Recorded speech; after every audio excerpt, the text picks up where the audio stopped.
Babo aripo pamsewo iye wafa pamchinjiko asi ano uyashino utara wakewo emnyango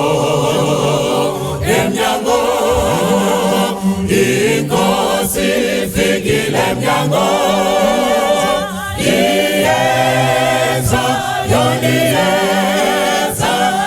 isifikile emnyango simone sote kuya sino sirikuitika toona nebukasika musi wakanaka emnyango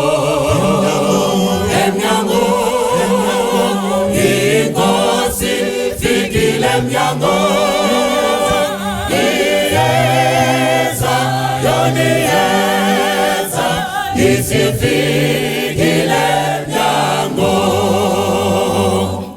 musana ngize pasipo uthi kusine nambuto nakara mumponesiwo Sipo emnyango inkosi fikile emnyango niyeza yoniyeza isifikile emnyango dizobumba siroita kugara kufa kujawa kusafa ai peringua emnyango inkosi fikile emnyango iyeza yoniyeza isifikile emnyango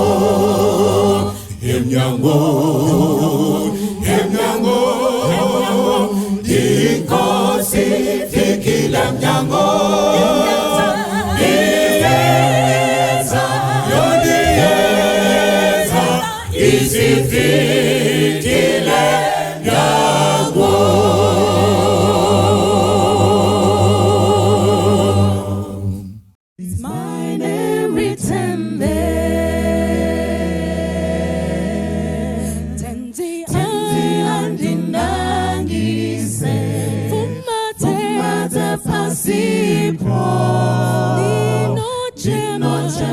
Kupinda mukanga kumsoro utambare umambo wenyuwe kudenga mundi uzemponesi kutinda kanyorwa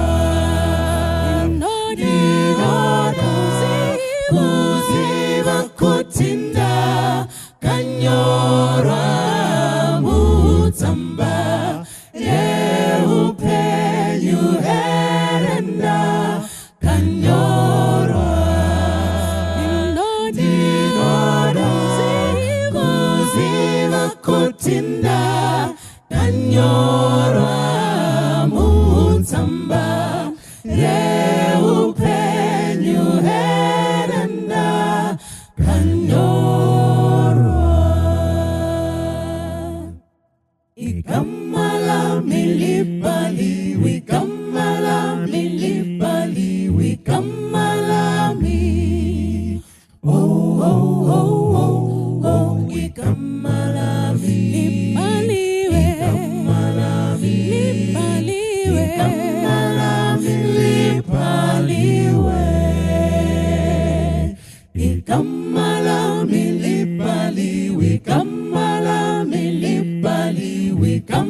Ndinokukwazisai vana vaMwari mukati menyika ino. Mwari watipa mukana tichiri vapenyu kuti tiwane nguva yokuteerera shoko rake. Tichadzidza shoko raMwari kubva mukati meBhaibheri, shoko dzvene raMwari rinogona kutibatsira mukati menyika ino, mukuremegwa, mukugwadziwa, mukusiyiwa nehama. Tine shoko ratoda kuti tibatsirane kuti Mwari atisimbise tigowana kusimba mukati meupenyu. Tichaverenga vhesi redu kubva kuna Isaiah chapter 49 pavhesi ra15, tichishandisa musoro wenyaya unoti iwo nyika inogona kukukangamwa asi Mwari haakukangamwi.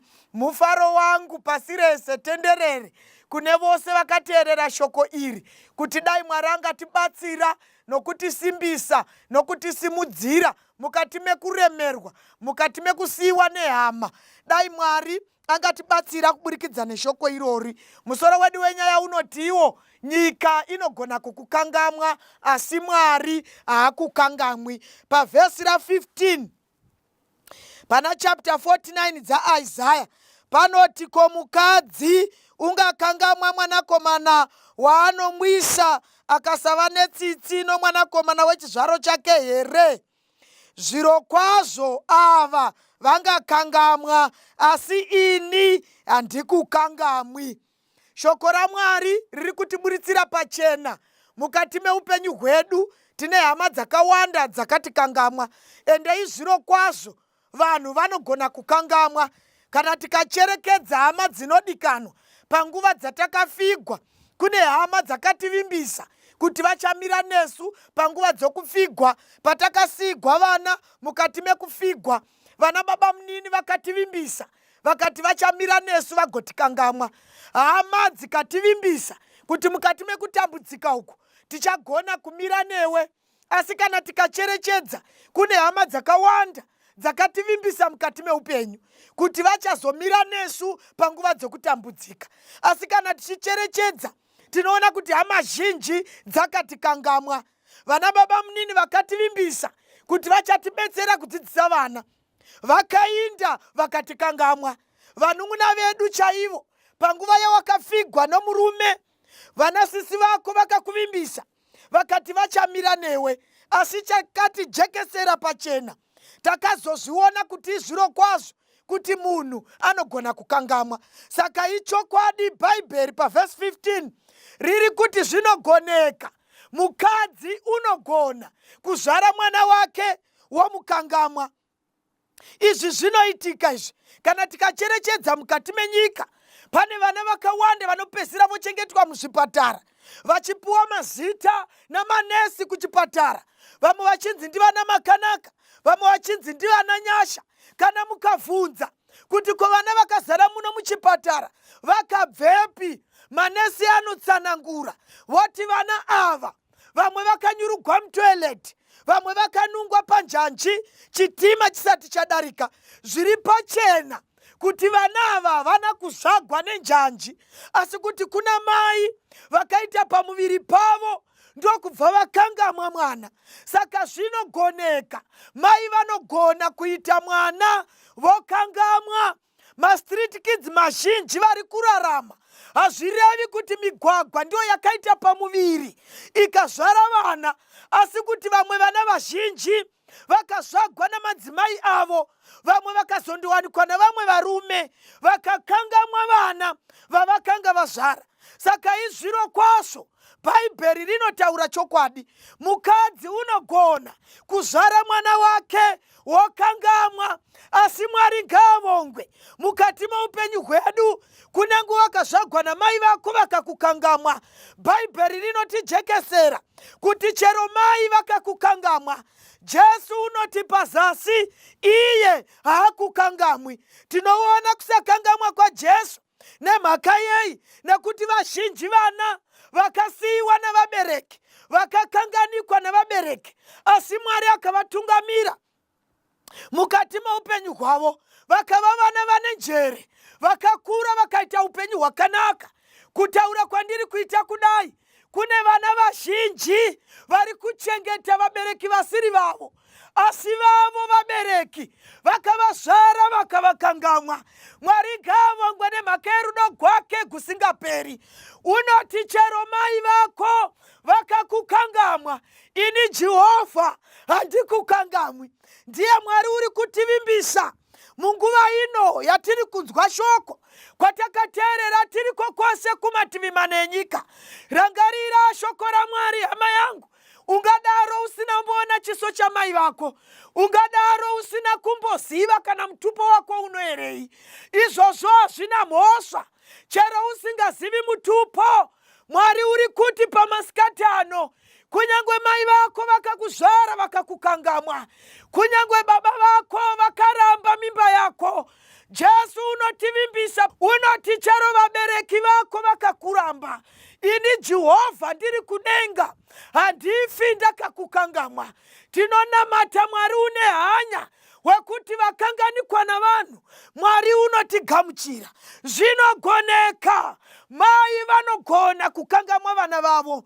Vazhinji vana mai vakambozvara vamwe vana kumwe, ndokubva vasiya vakandowanikwa kumwe. Vana vavakatanga kuzvara vakararama upenyu hunogwadza, asi vana mai vavo varipo vari vapenyu.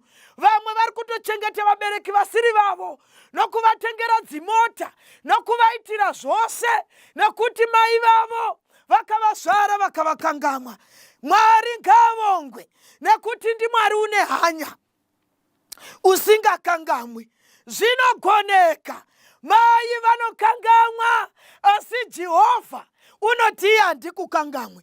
Kana tikacherechedza vanoverenga pamusoro pezvekuzvagwa kwemimba, vanoti panogwadza mimba yava kuda kundoponewa, mai vanombofa kwe3 seconds vozomuka pavanozopona mwana. Asi sure kwaizvozvo munhu ambogwadziwa nemimba akafa akamuka, unopona mwana worasha mutoileti. Ndiri kuti Mwari ngavongwe. Hazvinei hama yangu kuti wakasiyiwa rini namai vako. Vamwe madzimai vakatofa vasina kutiudza mutipo yedu. Izvozvo hazvina basa, asi Mwari ngavongwe, nekuti chero mai vako vakakuramba, baba vako vakakuramba ichiri mimba, nanhasi hauzikamwe mutupo. Izvozvo hazvina basa hama yangu. Chakakosha Jehovha unoti, ini chero vose vakakukangamwa, Jehovha unoti ini handikukangamwa. Zvinogoneka here kuti kana mai vachikangamwa mwana, ivowo vana vogona kukangamwa vabereki. Jesu pazasi reverse 15 unoti, zvirokwazvo ava vose vanogona kukangamwa, asi ini Jehovha handikukangamwi. Zvinogona kana mai vachigona kukangamwa mwana, zvinogona kuti chero mwana unogona kukangamwa vabereki. Ndiri kutaura kudai, mukati menyika ino kuna vabereki vakazvara vana vavo vari vaviri, baba namai, vakazvara vana 12, vakagona kuvachengeta. Vose vakaenda kuchikoro, vose vakadzidza, nhasi vari pamabasa, asi vose vari 12 kudaro vakagona kuchengetwa navanhu vaviri, vakavaitira zvose, vakaramba chikoro, vakaramba nokuda kwavo.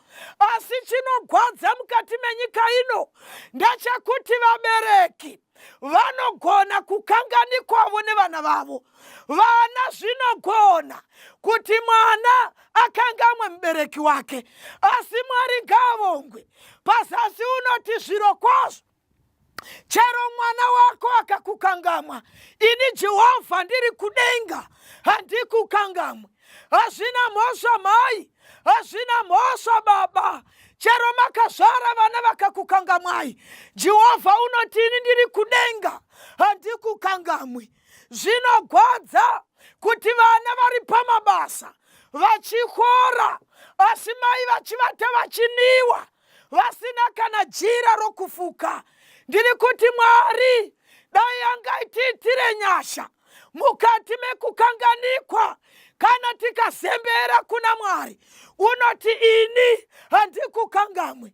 Vabereki vazhinji vanorarama vane zvishuviro zvavanoda kuitigwa nevana, asi vana vanokangamwa. Asi Jehovha unoti chero vose vakakukangamwa, ini Jehovha ndiri kudenga handizokukangamwi. Zvinogona, vana vanogona kukangamwa vabereki vavo. Shamwari yangu yaitaura neni inoti shamwari yamai vake yakasvika pambana rimwe nezuva ichichema ichieredza musodzi. Unosvika kuna mai vake unoti, mai John shamwari, vanoti kochiko shamwari yangu, zvikanzi kuchema kwandiri kuita uku. John wakavuya madeko nemukadzi wake, wakavuya akanditsukisira maziso achipopota nokupopota kukuru. Akati, muchimona ndavuya pano musafunga kuti ndafambira rugare. Kwandakafamba uku ndakavudziwa navaprofita kuti imwe ndiwo muri kugwarisa Mwari wangu, mwana wangu. Hamuna kunaka mai imwe, handina kuziva kuti nguva yose iyi kuti muri muroyi wakadai. Vana vanogona kukangamwa vabereki. Kune vazhinji vasingachatsiki pamisheya vabereki vavo, vachiti mubereki muroyi. Vana vanogona kukangamwa. Hazvina mhosva mai, chero mukadzi muri muroyi, chero mukadzi makaipa, chero mukadzi munotaurisa, chero mukadzi munonetsa, Jehovha ari kudenga unoti ini handikukangamwi. Ndi Jehovha unocherechedza, ndi Mwari unonanzerera. Chero vose vakakukangamwa, hazvina mhosva mai makafigwa. Hama dzomurume dzakainda dzikarova, hama dzenyu dzamunozvagwa nadzo dzakainda dzikarova. Asi Jehovha ngaavongwe, ndiye unoti ndini utiziro hwako. Hakuna umwe unogona kutivimbisa kusakangamwa kuzhe kwaMwari uri kudenga. Nyika inogona kukukangamwa, asi Jehovha hakukangamwi. Ngauve mufaro wako munhu waMwari mukuteerera kwauri kuita shoko. Ngarikubatsire, ngarikusimbise, ngarikukusumudzire. Chero hama dzose dzakakutiza, Jehovha unoti handikukangamwi. Hauvoni chembere dziri kumusha masimbire adzakaita? Ivo variko kumataundi vachidla zvingwa neshuga, iwe uriko kumusha kwauri kune Mangwe, uriko kwamadziva zvido, uriko kwaJiri, uriko kuzaka kwaChinorumba, nekushayiwa kwako nemurivo usina mafuta. Jehovha unoti ini handikukangamwi. Ndi Mwari une hanya, ndi Mwari unochengeta. Chero uchivata muimba isina inovhinza, Jehovha unoti ina handikukangamwi. Zvinogona, munhu unogona kukangamwa, asi Jehovha unoti ina handikukangamwi. Zvinogona here kuti murume akangamwe mukadzi wake? Pazasi panoti zviro kwazvo ava vose vanogona kukangamwa, asi ini Jehovha handikukangamwi. Zvinogoneka hama dzinodikanwa mukati menyika inorema zvakadai. Varipo vana mai vakakanganikwa kare navarume vavo, kana vachirarama vanorarama kunge ichirikadzi, asi varume vavo vari vapenyu. Nemhaka yei? Nekuti shoko raMwari harirevi nhema. Munhu unogona kukangamwa, asi Jehovha unoti handikangamwi. Kuna ana mai vazhinji vavana makore vasiwa navarume. Kana ukapinda mudzimba dzavo ukatarisa mumapikicha, unoona varipo navarume vavo, vamwe vari pamuchato. Wotovhunza kuti mai imwe mune murume, ichokwadi mune murume? Voti ndiye uri papikichapo, apo ndiye waipindapo, apo ndini naye apo takanga tichifamba apa ndo pataicheka keke. Saka zvikaita sei? Zvodzi murume wangu haasisimo muZimbabwe. Kwauripi? Wakaenda South Africa rini? Muna 99. Saka murume wenyu mupenyu? Vanoti izviro kwazvo varume vanogona kukangamwa, asi Jehovha ngaavongwe nekuti ndiye woga usingakangamwi. Varume vakatida pamazuva okutanga, asi pakufamba kweupenyu vakazobva vatikangamwa. Hazvina mhosva mai, kana makarambwa nomurume hamuna kurambwa naJesu, kana makarambwa nehama hamuna kurambwa naJesu. Jesu akatambanudza mavoko, unoti chero murume akakukangamwa, ini Jehovha handikukangamwi. Vakaropafadzwa vachati vakanganikwa nehama, vachati varambwa nehama, vachati varashwa nehama, vanozembera kuna Jehovha nekuti ndiye woga usingagoni kutiza munhu mukati meupenyu. Varume vanogona kukangamwa, asi Jehovha unoti handikukangamwi. Wanga uri munamato wangu vateereri, kuti mukati menyika inogwadza zvakadai hakuna kumwe kwatingagona kutizira. Mukati menyika yazara vanhu vasina hanya navanhu, tigone kutizira kuna Mwari. Kana murume wako akakuramba, hama yangu, tizira kuna Jehovha nekuti ndiye woga usingakangamwi. Vakadzi vazhinji kana vachitaura munyika ino, pavanoshongana vari vaviri kana vatatu, vanoti dai ndaiziva, dai sure kwaidzokegwa, dai vana vaigona kuminyiwa, ndaiminya ndikadzokera kwedu. Nemhaka yechimiro chinenge chiri mukati memuchato, nemhaka yekugwadziwa mukati meupenyu. Hazvina mhosva hama yangu, chero vose vakakukangamwa, chero murume akakukangamwa, Jehovha unoti ini handikukangamwa. Zvinogona here kuti kana murume achikangamwa mudzimai wake, ko ivo mai zvinogona here kuti vanogona kukangamwa murume? Jesu wati pazasi, zvirokwazvo ava vose vanokangamwa. Zvinogona kuti mukadzi akangamwe murume wake. Zvinobonekwa nezviito, zvinobonekwa namararamiro, zvinobonekwa namatauriro kuti mai ava vakangamwa murume wavo. Kana vachirarama mukati meupenyu hwavo, havagutsikani nemurume wavo wemumba. Vanoti gumbo pashe, gumbo mumba. Zvoratidza pachena kuti mai vakangamwa murume wavo.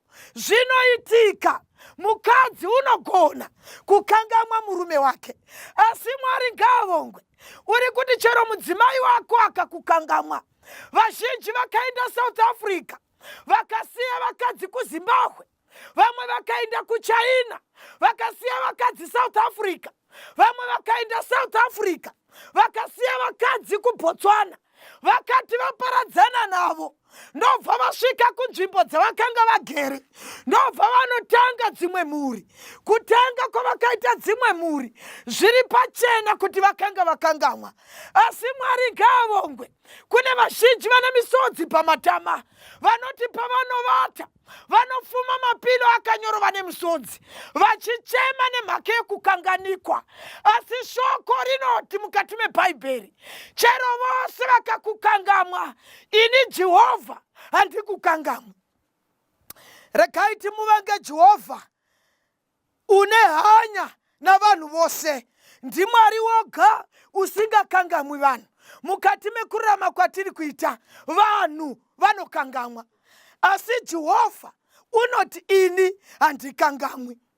Zvinogona, munhu unogona kukangamwa, unogona kuwanikwa zvakanaka, ugopinda mukati memhuri nemurume wako muchiwirirana, asi paunongozogara gore usina kubata pamuviri, ndo paunoona kuti vanhu vose havachina kana hanya newe. Kukanganikwa kunovapo, kumukira kukanganirana kunoitika.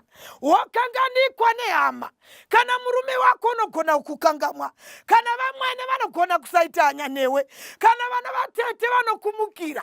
Hazvina mhosva hama yangu, wava namakore wakatarisira mwana, asi kunonoka kuva nemwana hazvirevi kuti Jehovha wakundikana.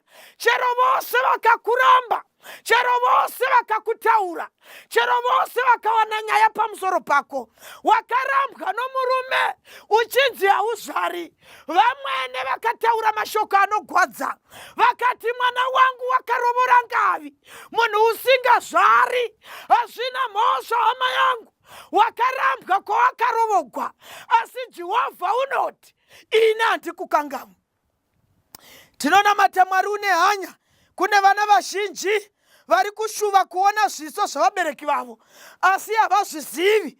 Kune vana vazhinji vari kushuva kuti dai vangaziva kuti vanoera mutupo upi, asi kusvika pari zvino mwana wakatorovora wava nemukadzi, mutupo wake chaiwo haauzivi nokuti baba vake vakamuramba. Kune vazhinji vari kushuva kuti dai vakagara nevarume vavo mukati medzimba, asi nemhaka yenyika ino inorema varume vakatama vakandogara kune dzimwe dzimba. Zvino shoko roti chero vose vakakukangamwa, ini Jehovha handikukangamwe. Regai tivonge Jesu nemhaka yomuchinjikwa.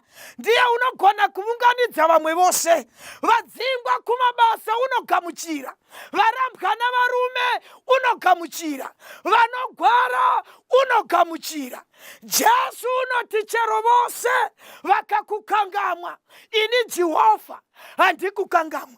Wanga uri munamato wangu vateereri kuti mukati menyika yekuremegwa zvakadai vakaropafadzwa vachaita Jehovha utiziro hwavo, nekuti kana tikaenda ikoko Jehovha unotigamuchira. Pana mapisarema 27 pavhesi ra10 panoti baba vangu namai vangu vakandirasha, asi Jehovha uchandigamuchira. Mwari ngaavongwe nemhaka yenyasha dzake dzichagara nokusingaperi. Unoti chero baba vangu vakakuramba, chero mai vako vakakuramba, Jesu unoti ini ndoga ndii ndichakugamuchira. Hazvina mhosva hama yangu, chero baba vako vakakuramba, Jehovha unoti ndichakugamuchira. Chero mai vako vakakutiza vakandogara noumwe murume, Jehovha unoti ndinokugamuchira. Chero murume wako akakutiza akanotanga imwe mhuri, Jehovha unoti uya kwandiri ndichakugamuchira. Chero mukadzi wako akakutiza akandogara navamwe varume, Jehovha unoti hazvina mhosva, nekuti pawakagara ndo pakatiza mukadzi. Waingokuda uchine mari, asi pawakagara akatiza. Hazvina mhosva chero mukadzi wako akanga achingori mukadzi wechigwama chemari, takazozviona nekuti pawakagara wakakutiza. Jehovha oti chero zvakadaro ini Jehovha ndinokugamuchira. Kwaunodzingwa kubasa nemhaka yokugwara, asi Jehovha unoti ini ndinokugamuchira. Baba vangu namai vangu vakandirasha, asi Jehovha uchandigamuchira. Wanga uri munamato wangu vateereri, chii chiri kukuchemedza? Wakakanganikwa nani? Wakakanganikwa nomurume here? Wakakanganikwa nomukadzi here? Wakakanganikwa here namai vako? Baba vako vakakuramba here kubva uchiri mimba? Wadzingwa here kubasa? Ndiri kuti vamwene here havana hanya newe, vakati hatidi muroora usina kudzidza. Zvafamba sei kuti mushango azowanikwa kuno kumandevere? Izvozvo hazvina mhosva hama yangu. Dzoka pana Mwari, zemberana naJesu. Unoti chero vose ava vakakuramba, ini Jehovha ndichakugamuchira. Wanga uri munamato wangu vateereri, panguva dzino pauri kuhwa shoko, dzoka kuna Mwari. Usatiza Mwari nemhaka yavanhu. Zvinofanira kudaro kuti vanhu vakurambe, nekuti vhesi rakanyogwa kuti mai vanogona kukangamwa, chero baba vanokangamwa, chero vamwene vanokangamwa, chero mukadzi unokangamwa. Jehovha woga ndiye usingagoni kukangamwa vanhu. Dzaingova nyambo musi wawakafigwa vachiti ndichamira newe ndichakubatsira, asi wakazozviona kubva zvakafa mai vako, vanasisi sisi vako vakati tichamira newe. Iye zvino kwakwara makore maviri, hakuna kana munun'una wa mai vako wakafona, hakuna kana sisi vamai vako kubva zvawakafigwa vakatsika kana kudzoka kuzokuonai sevana. Hazvina mhosva vanangu. Jehovha unoti chero makafigwa, Jehovha unoti ndinokugamuchirai. Kana uri munamati wako munhu waMwari mukuteerera, simudzira mwoyo wako kuna Jesu. Mwari akukomborere, Mwari akuitire zvakanaka. Pauchararama upenyu hwako huchiinda mberi, rega kuzembera pavanhu, usatarisa kuvanhu. Isa upenyu hwako mumavoko aJesu, nekuti ndiye oga usingakukangamwi. Mwari akukomborerei, Mwari akuitire zvakanaka. Uku kunamata kwangu nekusingaperi. Amen. Kasi Jesu ngikube Phakathi kwamalingo athuma yonke indawo, wena thwala ngifihle isiqondile